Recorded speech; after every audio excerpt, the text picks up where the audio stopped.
preguntándose, en que ano construíuse o Concello?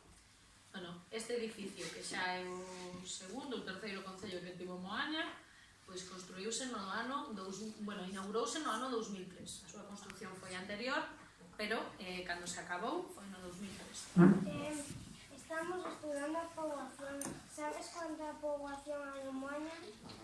Pois agora mesmo, segundo os últimos datos que temos no noso rexistro, a poboación está en torno aos 19.600 habitantes.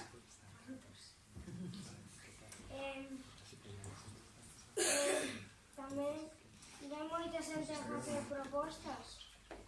Sí, hai moita xente que o fai a través do rexistro de forma individual, pero sobre todo a xente participa das decisións que se adoitan no Concello de forma colectiva, participando a través das asociacións.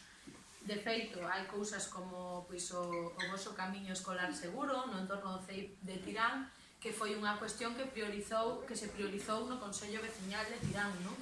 E cousiñas como que se mellorase tamén a baixada ao centro sociocultural, que non sei se vistes, pero está pavimentado novo. Todas as cousiñas se van facendo por as peticións dos colectivos e sobre todo do que se prioriza nos consellos veciñais. Así que a veciñanza en Moaña sí que toma decisións moi importantes e menos mal que a temos para que nos axude a gobernar mellor. Diferentes postos de traballo hai no Concello de Moaña? Bueno, pois hai postos de todo tipo, desde as persoas que se dedican a ter as instalacións ben para que a veciñanza as poida disfrutar, pois, por exemplo, no voso cole tendes unha limpadora, verdad, que leva un montón de anos, Mariluz, que se ocupa de que o cole estea ben limpiño para que vos poidades disfrutalo nas mellores condicións posibles. Logo tamén temos unha brigada de xardineiría que coida dos espazos públicos, incluído do voso patio. Temos unha brigada de servizos que mantén as instalacións, pois, por exemplo, cando se descolga unha persiana ou cando hai que arranxar unha porta, pois temos unha persoa especializada que vai ali a arranxa, ou cando se estropea unha billa ou un grifo, por exemplo. E logo temos xente que fai outro tipo de funcións máis xa propias da administración. Cando chegades aquí, sodes recibidos por unha persoa en información que vos orienta segundo a xestión que queirades realizar. Pois desde esa persoa que está aquí para prestar ese servicio, hai persoas tamén que están para escoitar as persoas que teñen algún tipo de dificultades económicas por circunstancias como na planta de benestar social e atenden as persoas que necesitan un apoio nese sentido. Logo tamén temos o departamento de apoio ás mulleres, non? Para evitar que as mulleres poidan ser maltratadas, por exemplo. Temos tamén contratados tamén profes para a escola de música, por exemplo, ou na escola de música tradicional, temos un gaiteiro. Entón, temos unha variedade importante de persoas que se ocupan da xestión do Concello, tanto da xestión directa como de promover actividades das que todos e todas disfrutamos. Por exemplo, tamén hai xente contratada para atender nas bibliotecas, que tamén se des persoas usuarias, verdad? E logo tamén temos xente, por exemplo, no Patronato Beiramar, que o que procura é mellorar a formación das persoas desempregadas para axudarlles a que atopen un traballo antes. Pois, un poquinho iso. Creo que me queda seguro algún departamento atrás, pero a verdade é que temos moita xente traballando no Concello para que todo funcione. É moita máis que deberíamos ter, pero aí iremos pouco a pouco. E logo está a policía tamén, por exemplo, que tamén traballa no Concello. Sí. Cantas conselleiras hai e de que se encargan? Bueno, en total na corporación hai 17 persoas concelleiras. Desas 17, dentro do equipo de goberno, só hai 9. O resto das persoas están, como se di, na oposición, é dicir, non teñen áreas de goberno.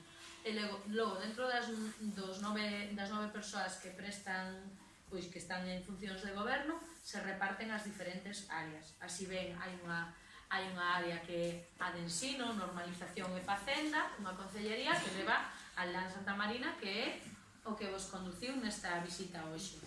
Despois hai tamén a área de deportes, que levo eu desde a alcaldía, xunto coa área de persoal, por exemplo. Logo, a persoa que estaba aquí, o Dilo, que vos conduciu ano pasado, é o concelleiro de Medio Ambiente e Urbanismo. Marta Freire, que é a tenente da alcaldesa, é a concelleira de servizos, é dicir, a que manexa a brigada do Concello, que é a que se encarga do mantemento desas instalacións das que falábamos antes, os acordades, verdad? E logo está a Concellería de Benestar Social, Muller e Igualdade, que leva unha compañeira, está a Concellería de Promoción Económica e Turismo, está a Concellería de Cultura e Patrimonio, está a Concellería de Participación Veciñal, Transparencia e Mobilidade, e creo, tamén temos a Concellería de Mocidade, e creo que xa dixen todas as concellerías que temos no Concello a día de hoxe. Cantas horas traballades ao día no Concello? Pois depende. O horario da apertura ao público en xeral para facer xestións administrativas no propio Concello, pois é de mañá, de 8 a 2:30. Ese horario que teñen que cumplir as persoas que traballan na administración. Despois está a parte que non se contempla aí. Hai persoas traballadoras que teñen incluso quenda de tarde, pois, por exemplo, as profes e os profes da Escola de Música están pola tarde, non? Porque vos pola mañá estades no cole e non podedes ir á Escola de Música, entón o seu horario se adapta un poquinho ao da veciñanza, non? E logo tamén temos xente do Concello que atende tamén en horario de tarde, algunha tarde a semana, para facilitar que as persoas que traballan polas mañás poidan acceder a outros horarios. E despois está o noso horario, que o noso horario, o das concelleiras e concelleiros, bueno, pois coincide fundamentalmente, estamos aquí polas mañáns, as persoas que temos un salario que nos paga o Concello, entón estamos aquí polas mañáns en horario como as persoas funcionarias, pero ademais temos que cumplir e cubrir outras cuestións, como por exemplo, cando nos convidades ao mellor a algún evento, non? Temos que ir a algún acto, ou temos que estar representando o Concello en algunha reunión fora do Concello. Entón o noso horario xa se adapta un pouquiño cada semana ás necesidades que vayan xurdindo de reunións, de actos e de outras circunstancias, ou de traballo conxunto que facemos, pois, por exemplo, todos os luns pola tarde estamos aquí no Concello, o equipo de goberno traballando para coordinarnos, falarnos e organizar cousiñas de forma conxunta. De todas as horas, cantas traballades fora do Concello? Bueno, pois ao final podería ser un tercio das horas que lle dedicamos ao Concello, ou incluso segundo a época do ano. Por exemplo, no verán hai moitos máis eventos, entón, aparte de facer o traballo que nos toca administrativo aquí, de coordinación coa xente, de atender a veciñanza, ademais tamén estamos nos actos, entón, no verán pode chegar incluso a un 50% de horas fora do Concello con respecto ás de dentro do Concello, pero as de dentro do Concello sempre se manteñen todo o ano.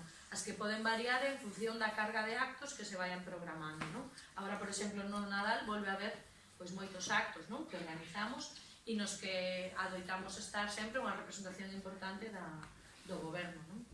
Entón, pois un pouquiño iso, pode andar aí entre no verán que é máis intenso, no Nadal un 50% estamos no Concello, un 50% fora, pero logo o resto do ano mellor estamos un 66% aquí, 2/3 e un terzo fora. Mais ao menos cal é o noso día a día? Bueno, o noso día a día é chegar aquí, revisar as axendas, atender o que teñamos axendado, poden ser reunións con colectivos, con asociacións. Hoxe, por exemplo, mantive unha reunión a primeira hora con unha asociación a nivel do Morrázono que atende a persoas con Alzheimer. Seguro que vos sona a FAMO, verdad? Pois mantivemos unha reunión con eles. Ao rematar esa reunión estiven revisando o correo que entrara, por exemplo. Despois mantiven outra reunión co secretario, concelleiro de urbanismo e o noso arquitecto técnico por unha incidencia que temos nunha obra que estamos a facer. Entón, para tratar de coordinarnos e resolvela, por exemplo. Logo, adoitamos facer unha pausa para o café, isto tamén é importante que os saibades, porque igual que vos tendes o recreo, nos saímos a tomar un cafeciño, porque sabedes que a capacidade de concentración é limitada, non? Entón hai que facer certas pausas para logo que yo traballo pois, con máis forzas, máis ganas, e iso sempre é positivo, que sí? Pois logo teremos outra reunión, hoxe tiñamos axendada esta visita, atendervos a vos, e despois, pois teremos outras cousiñas xa da parte máis administrativa para aproveitar o tempo que están as persoas funcionarias, e pola tarde, pois atenderemos a actos que temos hoxe programados no Concello tamén, diremos para estar nos actos. Como te gustaría que funcionase no mañá? Bueno, a min gustaríame que funcionase, pois, digamos, un pouco mellor do que estamos a facer, non? Porque eu sempre quero pois, que as cousas melloren, non? E traballamos todos e todas para que iso se vaya facendo pouquinho a pouco. O importante é, ao final, é que a xente vexa que está ben atendida, non? Que cando pois, necesita que se lle atenda nun departamento estea atendida, que vexa que a vila está limpa, ordenada, que é cómoda para vivir, onde vos sintades pois ben, contentas de vivir aquí, pois eso sería o signo de que funciona ben a vila, non? Si ti estás contento no sitio que vives é porque as condicións que te rodean pois son como ti queres, non? Logo tamén estamos moi contentas e contentos de que as crianzas pois teñan coles nos que xogar seguras, no que aprender moito, e estamos moi orgullosas e orgullosos de que os nosos coles sexan todos públicos, é dicir, toda a xente poida acceder a ese ensino de calidade, pero sin ter que pagar, non? Tedes un blog do Concello? Non temos un blog, o que máis utilizamos é ou a páxina web para cuestións máis formales ou o Facebook do Concello de Moaña, o cal vos invito a que lles pidades as vosas nais e pais que se sumen, porque aí tamén tendes información pois muitísimo máis rápido, non? Que na páxina web. Moitas veces é máis áxil como ferramenta de comunicación o Facebook.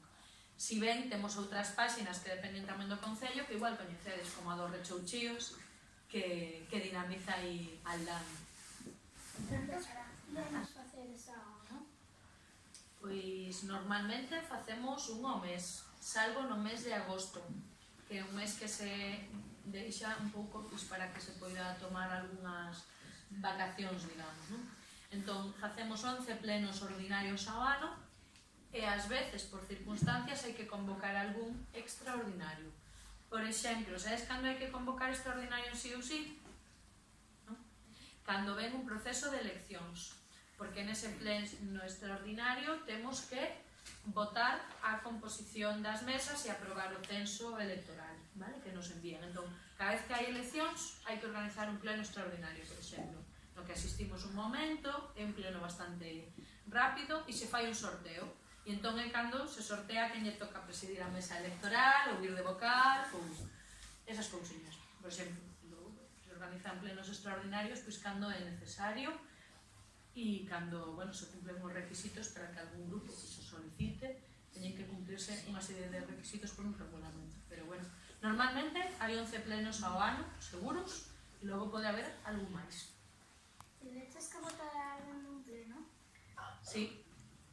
Tiven que votar a 2 persoas concelleiras dun pleno, en distintos plenos, pois por non permitir o uso da palabra da persoa que lle asinamos. É dicir, nun pleno é como na clase, non? Cando alguén levanta a man, bueno, pois se esperan os turnos e cando che toca falar, as demais persoas teñen que calar para escoitar o que estás a decir, non? E respetar o teu uso da palabra. Pois hai algún concelleiro ou concelleira, pois que en algún pleno non respetou o uso da palabra das compañeiras repetidas veces, porque serán hasta 3 avisos antes de expulsar a ninguén dun pleno. Entón, pois, bueno, cando unha persoa non respeta as normas, ten que facérselle ver que iso non se pode permitir, non? E ese é o castigo. Unha expulsión dun pleno é un castigo, por non respetar o funcionamento do pleno. Que estudaste antes de estar no teu posto? Bueno, eu, aparte de facer a vosa formación, lóxicamente, sempre... Eu estudei no cole de Reibón, logo pasei ao Instituto das Barxas e despois xa fun á Universidade de Vigo e ali estudei Administración e Dirección de Empresas. Esa é a formación que eu tenho. É divertido traballar no Concello? Bueno, moitas veces é moi divertido, pois como hoxe, non? Que teño aquí unha entrevista feita por un montón de xornalistas moi profesionais que me alegran o día. Hai outras veces que por circunstancias ou porque hai preocupacións non é tan divertido, pero iso é igual que se vos pregunto se sempre é divertido ou, non sei, facer un deporte ou sempre é divertido ir a xogar ao parque. A veces nos divertimos, pero a veces pois, por circunstancias non estamos tan contentas e contentos, pero en xeral é divertido. Que ibas ser de pequena? Buf, pois agora sí que me pillas. A ver, cando eu era pequena, encantábame, pero moitísimo, ir a clase, aprender cousas. Entón, eu sempre pensei que se me iba a ir un pouco por o tema de ser mestra, non? De ser profe. Pero ao final, cando foi pasando o tempo, bueno, vas analizando outras cousas, tamén pensei en ser xornalista, que tamén me gustaba moito. Pero ao final, pois por circunstancias, non fui nin xornalista nin profe. Ainda podo ser, porque ainda me queda moito tempo por diante, pero bueno, esas cuestións de que queres ser de maior, eu creo que teñen que ir, bueno, vindo pouco a pouco, a medida que vamos coñecendo o mundo, ¿no? E desde aquí, desde a alcaldía, pues tamén se coñece o mundo tamén con outra perspectiva e, bueno, coñeces outras cousas que antes de estar aquí non coñecías, sempre aprendes. Pois, ao mellor, a hora de maior creo ser outra cousa, pero sempre estamos a tempo, de chegar a ser o que iramos, verdad? Sí ou non? Sí. Vos non cambiastes de opinión cando... Nunca, desde que pensastes que ibades a ser unha cousa maior a medida que pasan os anos, non pensades, pues me gustaba máis isto. Porque tengo todo el verano de vacaciones. Bueno, a ver, non está no guión que vos pregunte a vos, pero realmente cando vas coñecendo o mundo e vas vendo distintas cousas, dis, mira, pois eu quería ser isto, pero o mellor é mellor que sea aquilo outro, non? E ao final, eu o que penso é que o mellor de todo é non podes ter unha idea fixa do que queres ser, senón as cousas van vindo pois, por o camiño que vamos decidindo na vida e ademais, e ao final o que debemos cumplir é que o que facemos, do que traballemos, nos guste e esteamos contentas. Gracias por responder todas as nosas preguntas. De nada.